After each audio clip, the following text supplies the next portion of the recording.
misinformation spread, ridiculous amounts of it, saying domestic violence videos and old videos are out, and I hate to break it to you guys, I just started making videos.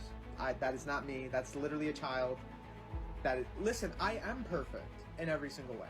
I'd never made a mistake in my life.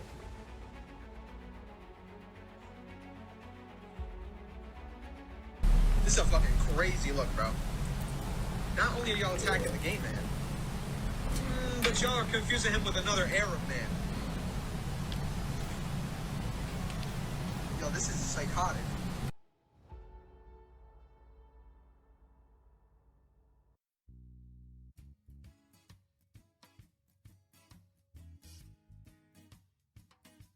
Hi, I'm Ash, and this is a video about Strange Kevin, also known as simply Kevin, or TikTok Kevin, or female gaze Kevin. That's female gaze is then G-A-C-E, by the way, we'll get into it. But this video is also about beauty standards and the way they're enforced on TikTok, in obvious ways and also slightly ominous ways. It's about misogyny and abuse hiding in plain sight. It's about internet personas. What do public figures owe us? What information are we entitled to about their private lives? And a few other things, but I think it's best if I just tell you when we get there. I tried to broaden this discussion as much as possible, partly because a lot of context is needed to fully understand and judge this situation, but also because I think it's useful to use a relatively small scandal like this to touch on bigger topics. Before we begin, I want to encourage you to really heed the content warning. This is going to start out light, but the subject gets progressively darker and ultimately disturbing. This was not an easy video to write or research for this reason, but I do think it's important to talk about, so I'm releasing it anyway. If you like this video, I would love it if you would like it and maybe even comment or subscribe. This is a complex situation, so all and any feedback is very much appreciated. With that being said, let's get into it.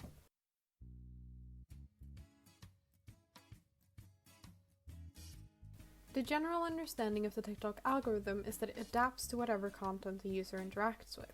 So typically when someone complains about their For You page, it really says more about them than the actual platform.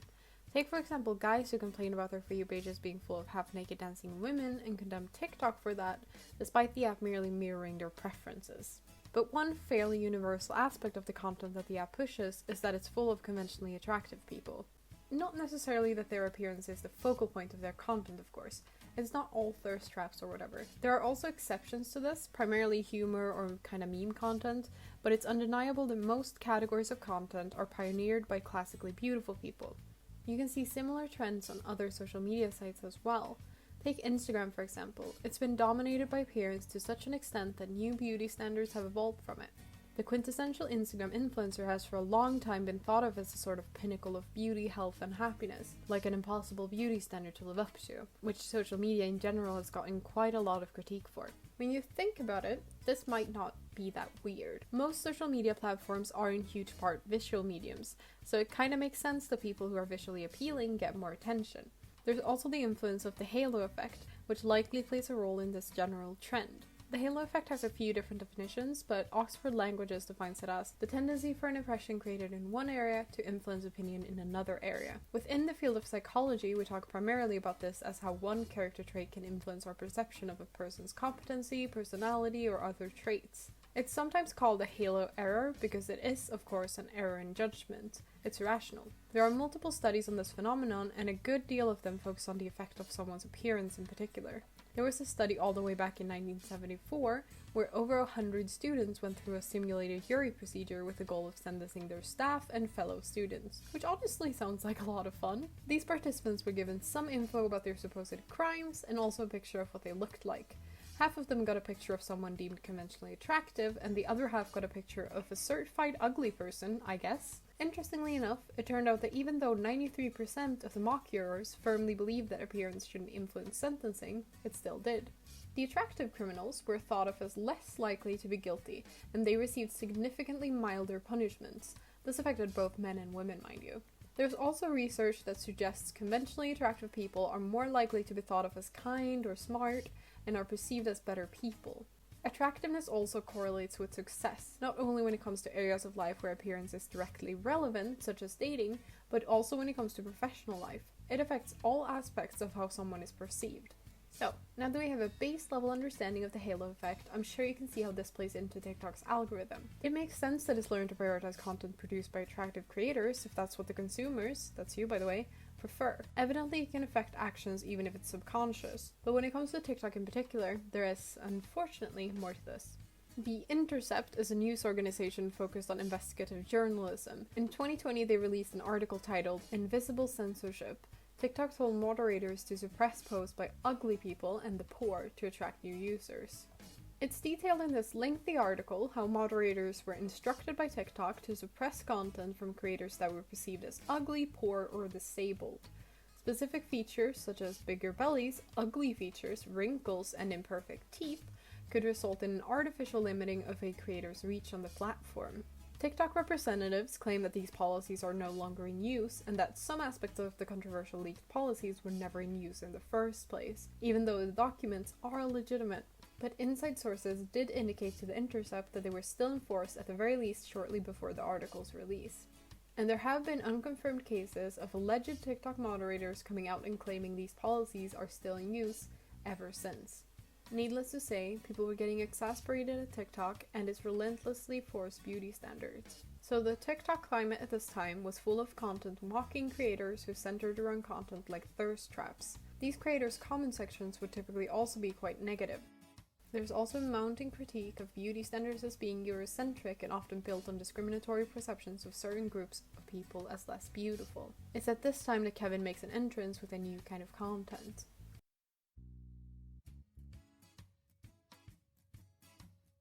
Strange Kevin has been posting on TikTok for a considerable amount of time and even gained some traction back in 2020, garnering 100,000 followers on TikTok and steadily growing from there. This was for comedic skits, which were his primary form of content back then alongside lip syncing. We'll come back to a couple of these videos as part of his downfall, but for now, just know that that's how he started out on the platform. His content gradually transitioned to focus more on the lip syncing, and he gained considerable traction from this.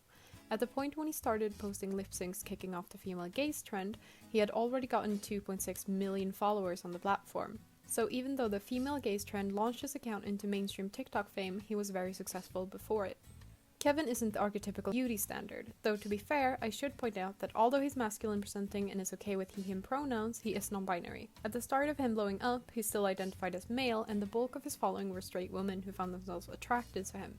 But he also got mocked quite a lot for this kind of content. It was very common for his comment sections to be filled with women adding caveats to their attraction, like, "I'm so into Kevin, but only when he does the eye thing," or giving very backhanded compliments, like, "This man is so ugly, but he does something to me." He had a very specific shtick where he would look nervous and awkward before transitioning into staring intensely at the camera and then looking awkward again. All of this while lip-syncing various songs, usually with flirty or sexual themes. Because the female gaze was already a heavily discussed phenomenon, people quickly attributed their attraction to Kevin to the female gaze. This was similar to the types of comments we just talked about, like they had to assign a reason or excuse as to why they were into someone who isn't conventionally attractive. Now we gotta get into a couple very central questions to understanding the Kevin phenomenon. What is the female gaze? How does it apply to Kevin? And finally, does it actually apply to Kevin? To answer the first question, let's hear it from TikTok's assigned female gaze expert, Kevin himself. I still don't know what the female gaze is. You guys don't even ask me, bro. Don't even ask me, bro. Okay, that didn't help. Let's look at another Oxford definition instead. Oxford References defines the term as the ways in which women and girls look at other females, at males, and at things in the world. This concerns the kind of looking involved and how these may be related to identification, objectification, subjectivity, and the performance and construction of gender. Oxford References also cites the origins of the term as being coined by feminists in response to the claims made by filmmaker Laura Mulvey in 1975. She claimed that the conventions established in classical Hollywood films required all spectators, regardless of their sex, to identify with a male protagonist and to adopt the controlling male gaze, around which such films were held to be structured. The female gaze thus marked out neglected territory. For many, the term alluded to the right of women to adopt the active and objectifying gaze that has traditionally and stereotypically been associated with males, undermining the dominant cultural alignment of masculinity with activity and femininity with passivity. Despite the label, this does not need to involve replacing one form of gender essentialism with another. The objects of the gaze need not be confined to males. So, simply put, the female gaze is a rejection of the male point of view as the cultural standard. In reference to Kevin, we're talking especially about a rejection of the male point of view on female sexuality, attraction, and desire. The fact of the matter is that a lot of media aimed at women is created by men, and inherently view men through the male gaze, even when they are shown for the purpose of attracting women. The reason that Kevin got assigned as the master of the female gaze was that women generally found his content was focused more so on making the women feel desired than making himself seem desirable. This is definitely a very fine and subjective distinction to make, but a lot of his viewers felt this way. His audience also felt that he, appearance-wise, was someone appealing more so to the female than the male gaze. This because he didn't possess that many male-centric attractive traits, like muscles for example, that people argue fall more into the category of traits men think women are attracted to than traits women actually value. Kevin himself has claimed that the response to his content has been split pretty evenly 50-50 between people who really get it and people who really don't. It being the appeal of his specific brand of thirst traps, and generally him as a kind of sex icon. I'm not trying to paint a picture of there being a universal taste in men among women, or everyone believing the female gaze theory is applicable to Kevin. That being said, he did get a lot of support and managed to garner at least 8 million followers on TikTok, but it could have been well over that by the time he was banned. It's difficult to find exact numbers now. He also streamed regularly on Twitch and garnered upwards of 14,000 followers and 1,600 subscribers. In other words, he had managed to create a strong enough community that he could easily live off of his online fandom. He expressed that his Twitch following was primarily what he was focused on growing, and that he would milk the attention he got on TikTok for this purpose. It's genuinely impressive he was able to create such a substantial following on Twitch, considering his TikTok personality and stream personality are very different. I'm sure you'll see what I mean later on in this video when we dive into what his streams are like.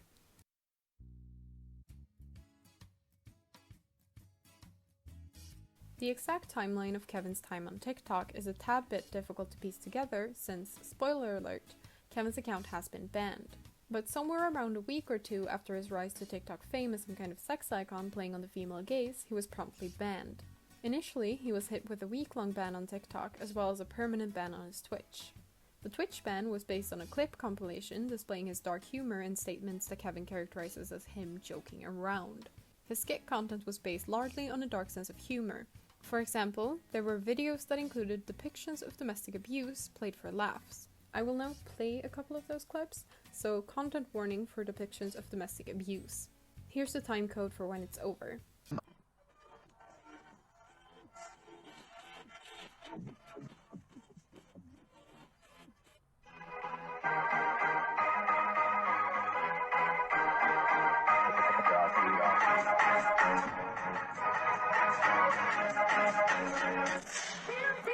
Because of these sorts of skits, Kevin was accused of being misogynistic, which put a lot of his audience off considering his brand was built on appealing to women. The TikTok ban happened for the same reason, in connection with a couple of Kevin's exes making videos about him that brought a lot of negative attention to him and his account, ultimately getting him banned. Initially, I wasn't going to go into much detail about these allegations, because I wanted this video to be more so centered around TikTok and beauty. I was absolutely going to mention them and Kevin's response to them as part of his fall from fame, but I felt it was inappropriate for me to discuss most of it because it's an incredibly sensitive subject matter, and one of the girls involved has deleted her video about him, which implies she doesn't want this to be public anymore. None of the girls have a big following, or are really in the public eye either, so it felt strange to go into detail about their stories and analyze the validity of them as part of this video. Especially since up to this point, the evidence from both sides was very much a he said she said type deal, and we outsiders have no idea what was actually going on between these people. We weren't in these relationships. There have been multiple unsubstantiated accusations back and forth between Kevin and these girls. And because we have no idea, it would feel irresponsible to dig in it or take sides. But after much deliberation, and another response video from Kevin addressing all the girls and their allegations, I think it would be dishonest to leave it out, because it's such a central part of Kevin's story. I don't think e-celebrities' private lives and relationships are any of our business. Even if they're a bit of a dick, people are allowed to be dicks. But when someone allegedly uses their status as a public figure to enact abuse, that is something that deserves to be addressed publicly. I will try my very best to approach this in a respectful manner and not bring up details unless they're directly relevant. There are 3 women who have come out with a broad variety of allegations against Kevin. The first one was a previous long-term girlfriend, we'll call her A for the sake of at least some anonymity, who alleges that there are multiple girls who have had bad experiences with Kevin but haven't addressed this publicly. She details some events, like him throwing a game controller into a wall next to her head, that are directly abusive and also describe an overall unhealthy and toxic relationship. She's the first one to say he likes seeing girls hurt, but doesn't specify exactly what that means. She also alleges Kevin would keep calling and harassing her after the breakup. She has proof they dated. The second girl, we'll call her B, was never in a relationship with Kevin, but they talked, usually in a sexual fashion. She started talking to him as a fan when he was already famous for skits, and became a moderator of his for some time. They then started talking privately, and the nature of their relationship pretty much immediately turned sexual, which girl B said she was uncomfortable with, but she didn't express this to Kevin at the time. She also brings up him being into seeing people hurt, and specifically frames it as a kink that she engaged in with him. Girl B already had a history of SH before talking to him. She feels that he used her self-harm to satisfy his kink. She says he eventually blocked her, and it was a relief to her. The third girl we'll call C, and she says she started talking to Kevin when she was a fan of him. She claims that he took advantage of her history of SH to satisfy his kink. In one instance he talked to her about, and this is a very disturbing detail, so be warned if you're squeamish at all, but he talked to her about them making necklaces for each other out of blood and hair, which she ended up following through with when she relapsed with SH. So needless to say, there were some intense and deeply destructive things going on here.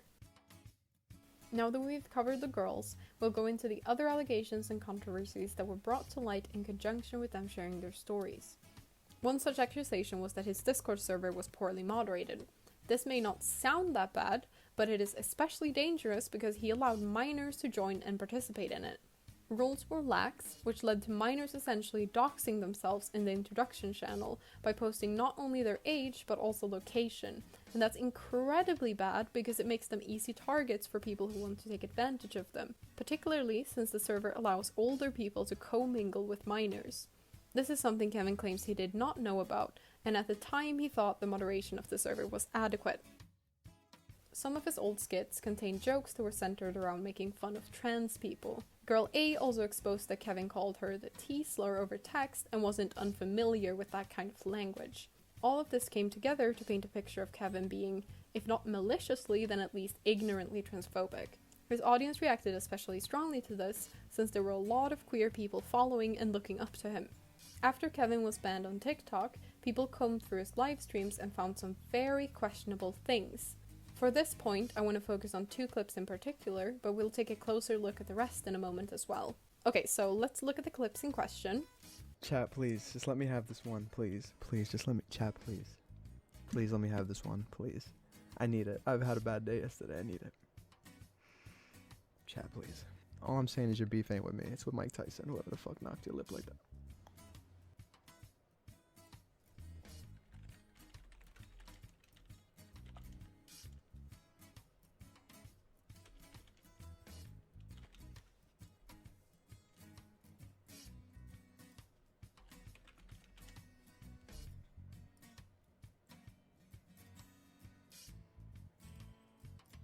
These clips of Kevin making fun of two black women's features in a racially charged manner were primarily highlighted by YouTuber Jarvis Johnson in his exposed video about Kevin. The clips from this recent livestream quickly started circulating on TikTok, where he was already banned at this point, and further solidified his fall from fame in the public's opinion. There is a stark difference in perception of Kevin the Entertainer and Kevin the Thirst Trap. This is not a huge surprise, since the Kevin who does the eye thing doesn't really display much personality beyond being awkward and flirty, I guess. And Kevin's stream persona is nothing like that, except when he does his shtick in lives, of course. Stream Kevin is very bro-y and mostly makes edgy jokes with his chat. He used to do react content when his TikTok was only temporarily banned, and he could still say videos tagging him. In these streams, he combed through people duetting or otherwise talking about him, and if they dared say anything negative or even neutral about him, he'd typically make fun of their appearance in a mean-spirited way. It's always the twinks. No, stop. I'm not saying nothing no more. Chat, I'm PC now.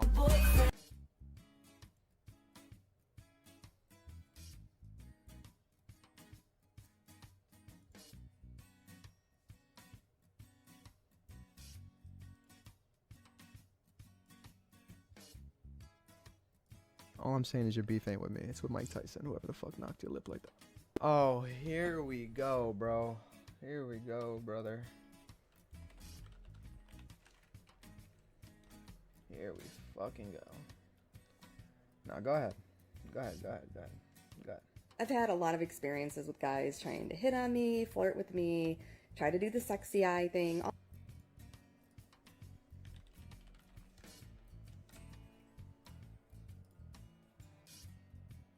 How old she said she was? 43?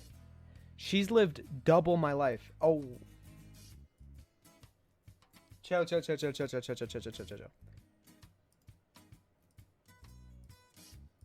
I think there's something to be said about the kind of community Kevin has cultivated. Because a lot of his humor during streams is centered around picking on people, at least when he makes reaction content, it isn't all that surprising that his community is pretty vitriolic. When Kevin jokes about someone's appearance or makes snide comments, the chat is typically simultaneously shushing him in a kind of humorous way, and also being 10 times worse themselves. Creators are only responsible for what their communities do or say to a certain point, so I don't think this is necessarily something that Kevin is completely responsible for. Of course, he could do better with shaping his community, but at the end of the day, he's only responsible for what he himself says or does. That being said, I think there's a stronger case to be made about leading members of the community, such as the moderators who have been appointed by Kevin himself. Mods represent the communities they moderate. They have power over other viewers and are officially appointed to their roles. So let's look at a moderator of his and judge how they reflect on Kevin's community. This is Simp. I'll keep her anonymous for the sake of this video, but she's a prominent part of Kevin's mod team. She's very active in chat during live streams, in comments, in Discord, and has expressed complete support for him in lieu of recent accusations. She's typically more explicit and less humorous when she joins in with picking on people. Here's a couple examples.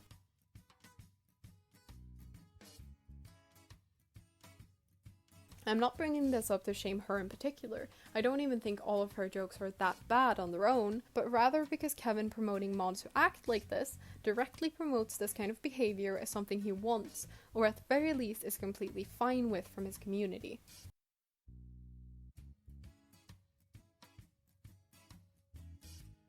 When Kevin's controversial old content and the first girl's accusations were brought to light, public perception of Kevin shifted pretty much overnight. His account got mass reported. His initial response came in the form of a live stream streamed on both TikTok and YouTube. During it, he says quite a lot of things that people find strange. He says that he's a gay man and has never dated any women.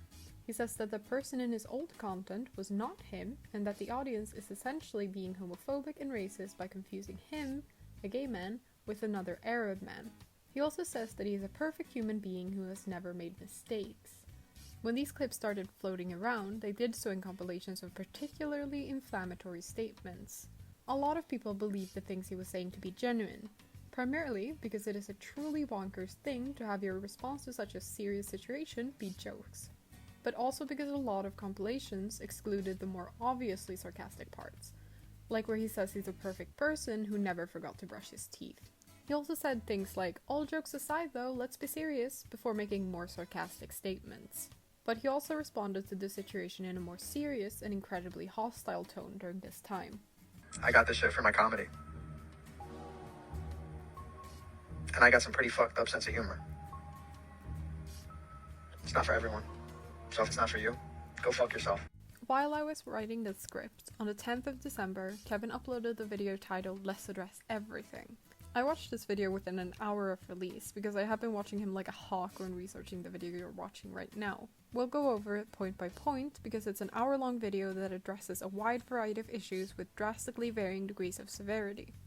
Right out the gate, he addresses the old offensive skits that were a large part of his bans on both Twitch and TikTok. He states that he used to have a cruder sense of humor and that he doesn't stand behind these videos anymore. And he also takes full accountability for potentially influencing millions of young minds with this content. I think this apology at face value is a good one. I don't think there's much you can ask from someone in a situation like this, other than for them to understand what they've done and change for the better.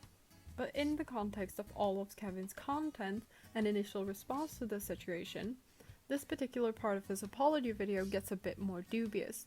I have to admit I find it a little disingenuous how he swears off offensive humor in this video as something he did when he was younger, because if you look at his content, which I have done incessantly, it's still something he very much subscribes to, albeit to a less severe degree. He also fully stood by his content up until at least a few days before releasing his apology. He then goes over the situation where minors were doxing themselves in his Discord server, and says that he takes full responsibility for it. But he does at least partly excuse his responsibility for the situation by saying he didn't know about it at the time and thought the moderation was adequate. As if that's not something he absolutely should have had a better grasp on as the creator of the server. But then he says this. I have a fair amount of moderators in that Discord server, and they are not perfect. I'm not perfect. Definitely things are going to be slipped. We're going to miss things if someone blurts out something too personal. One of us are going to miss it, and that is wrong because we can put a child in danger.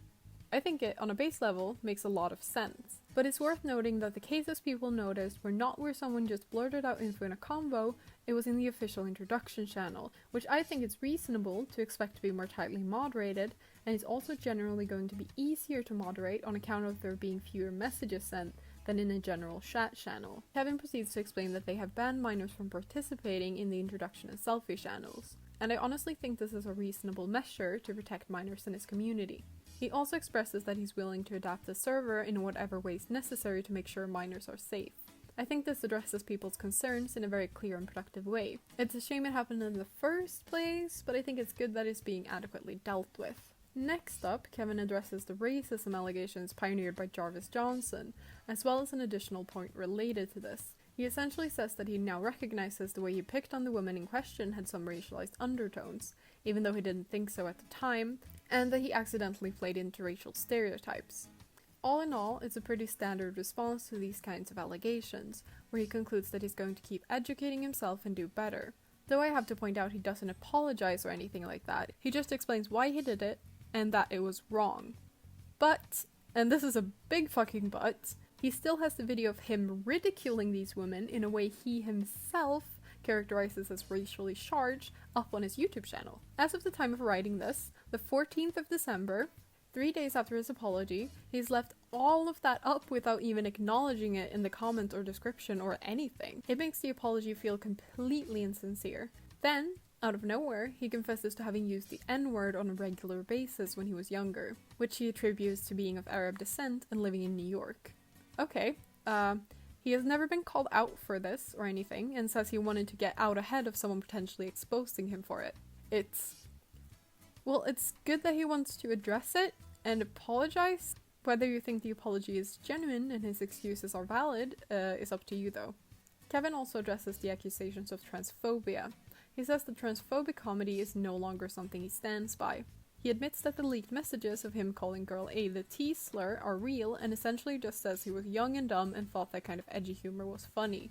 Kevin then goes into his initial response to the controversy, or at least the viral parts of it where he denied having posted any controversial content, said he's never dated women, said he's perfect, and so on. He claims that these live streams were done in the heat of the moment, and that he was just stupidly messing around. There are quotes from these streams that make it fairly obvious he wasn't being serious and that he was just mocking the situation, including the very serious abuse allegations.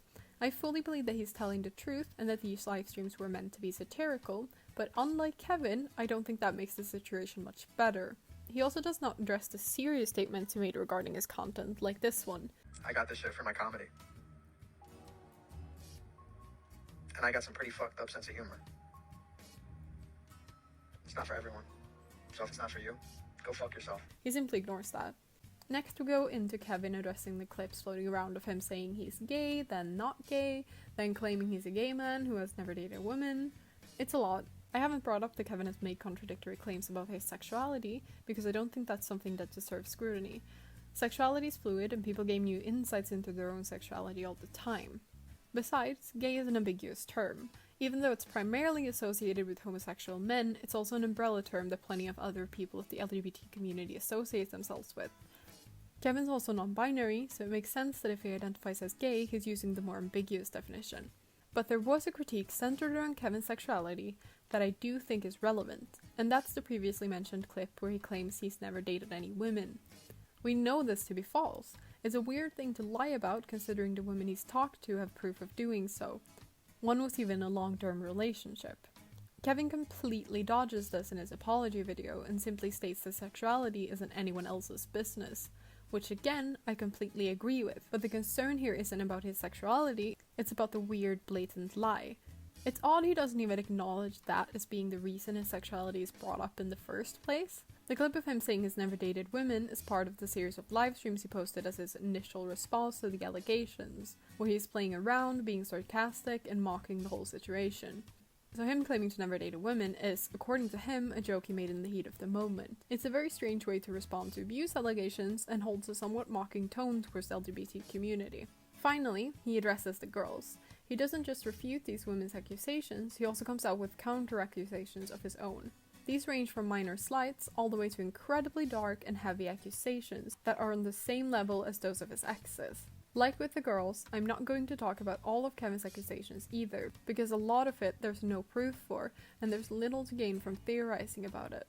With girl A, he characterizes their relationship as toxic and all around awful for both of them, which he attributes to being 18-19 years old at the time. He denies being physically abusive though, and accuses girl A of having to try to assault him at one point, which she denies. Once again, I want to highlight that we as outsiders have no idea if all, some, or none of these kinds of accusations are true. Here he does admit to having kinks related to seeing people hurt though.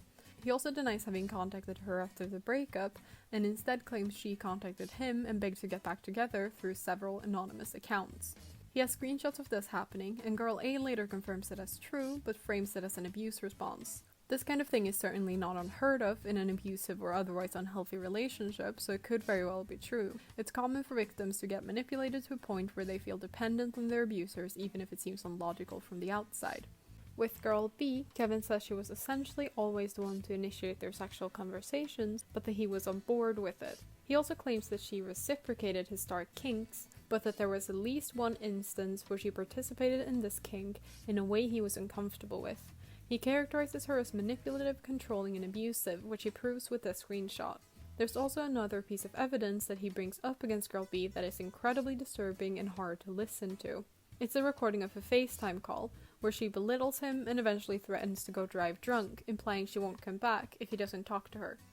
Now, I hope it goes without saying that this is absolutely awful and that putting something like that on another person is under no circumstances okay. Hearing him talk about it and getting emotional is genuinely upsetting. We don't have access to the context of this call though.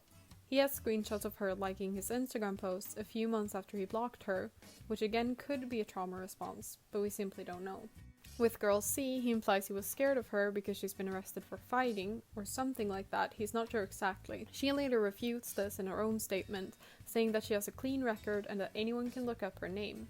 He says she at one point did SH as part of his kink when he hadn't asked her to, and it made him uncomfortable and he blocked her. This was about the previously mentioned necklace that he does confirm he had talked to her about and expressed interest in. He shows screenshots of her contacting him afterwards and apologizing, saying she thought she was doing what he wanted and implying she wanted to get back together. He also shows screenshots that dox the state she's moving to. Kevin has both substantiated and unsubstantiated claims of the girls treating him badly in one way or another. The main issue about making a judgment on his behavior is that we have no idea about the context of any of this.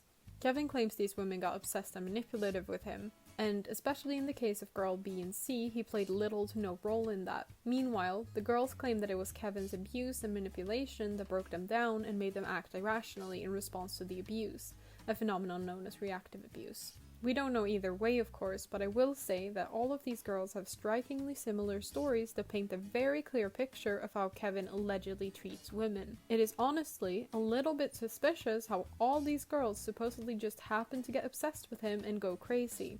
In the cases where the girls make similar claims, I'm inclined to believe them. That being said, when Kevin talks about how uncomfortable and bad he felt when these girls hurt themselves for him in ways he hadn't explicitly asked for, I think that's very likely true. When the girls say they genuinely believe it's what Kevin wanted and encouraged from them, I think that's very likely true as well. All of these relationships are characterized by miscommunications and toxicity. Because of this, the kinks that were practiced were done so incredibly irresponsibly and unsafely. As a part in these relationships, Kevin is in part responsible for this. And as someone who 2 of these girls were a fan of, I think he holds some responsibility for understanding how that power dynamic may incentivize them to do things they otherwise wouldn't. I want to make it very clear that SH is not something you can blame on someone else. I also want to make it clear that Kevin has proven at least one of these women used SH in a manipulative manner, though we have absolutely no idea about the context. But I also think it's important to point out that these women had a history of SH before they ever met Kevin, or were actively struggling with it at the time of talking to him. And Kevin engages in a kink that involves harm with these women. 2 of them he himself suggests relapsed, in part because they thought that was something he wanted from them. He says he didn't, and I of course don't know whether that's true or not. I would hope it is, but it is highly irresponsible behavior. I can't for the life of me understand why you would choose to engage in a kink as serious and dangerous as this with someone who is not only a fan of yours, but also has a history of hurting themselves in a destructive manner, in a way that the kink plays into. It's so ridiculously irresponsible and dangerous, and it drives me crazy that he hasn't said he won't be doing this in the future. If not for others' sake, then at least for his own sake to avoid future scandals. Shortly after the video went live, Girl B went private on TikTok because of all the abusive comments that quickly flooded her comment sections. Girl A and C have publicly pushed back on Kevin's video, and some of their points I've already brought up. They support each other and stand by their own statements as well. All of the girls have gotten a lot of hostile comments since Kevin's video. There are also a lot of comments, both in support of the girls and in critique of them, that say something to the effect of, "I always knew there was something wrong with him," or "He always looked like a creep, I knew this would happen." I find this to be an awful thing to say for several reasons. First up, abusers and creeps don't look a certain way. There's absolutely no way to look at someone and determine what kind of person they are, but people who look a bit goofy or are conventionally unattractive can sometimes be labeled as creeps for their appearance alone. It's like the inverse of the halo effect, where we assume that ugly people must also be bad people. Secondly, I think it's incredibly disrespectful to these girls to imply there could have been a way for them to spot that Kevin was potentially abusive. They couldn't. Them allegedly getting abused is not their fault because they failed to see he was a creep. Even if it had somehow been perfectly obvious that this would happen, I still don't think this is an appropriate thing to say to an alleged victim of abuse. Some people do say this with the intent of being supportive though, as a condemnation of Kevin.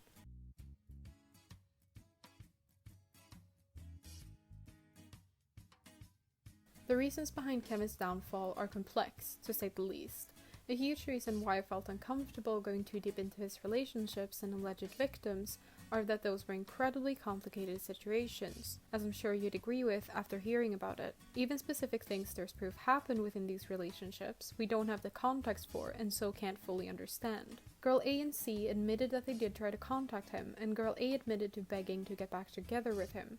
He claims this was unwanted harassment, they claim it was a trauma response as a result of being broken down and manipulated. And at the end of the day, we have no idea which version of that story is closer to the truth. One thing that I do feel comfortable about taking a stance on is that Kevin has handled his relationships since he gained fame incredibly irresponsibly, especially when it comes to his kinks. If he doesn't change, people will keep getting hurt. And even if you can't place all the blame for that on Kevin, it definitely makes me feel very worried about his remaining fan base. Especially as he doesn't ever address that dating fans was a bad idea. Kevin has started streaming on YouTube since he was hit with a lifetime ban on Twitch, with the intention of rebuilding his community. He's garnered 6.66k subscribers, which I found a little funny. His community is more hostile than ever, as the general public has deemed Kevin to be a bad person and not deserving of his fame. His Discord server is closed to new members until further notice. I have to be honest, the more content of Kevin's I watched, the more I felt that huge parts of his apology are completely disingenuous. As recently as a few days before his apology, he still stood by his old comedy.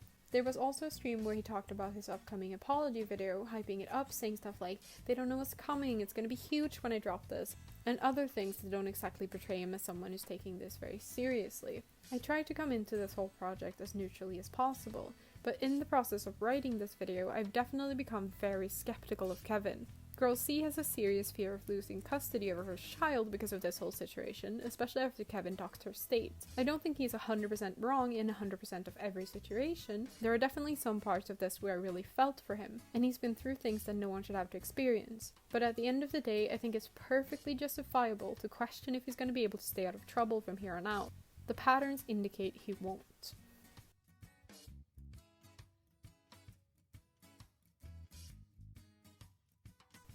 So, that was the video.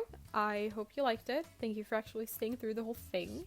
If you would like, comment, or subscribe, that would make me very happy, if anyone's sticking around at this point. But yeah, I'm probably gonna upload videos every other week from now on, because it turns out that it's a little too much for me to compile a video like this in 7 days. I also study at university full-time and I work part-time, so if I want to have like any hope of doing anything other than working, going to school, and writing YouTube videos, I kind of gotta dial it back a little bit at least. About this video though, I hope I was able to approach it in an appropriate way. I've thought about it pretty much non-stop since I started writing it, because, you know, it's such a serious topic and I really wanted to present it respectfully.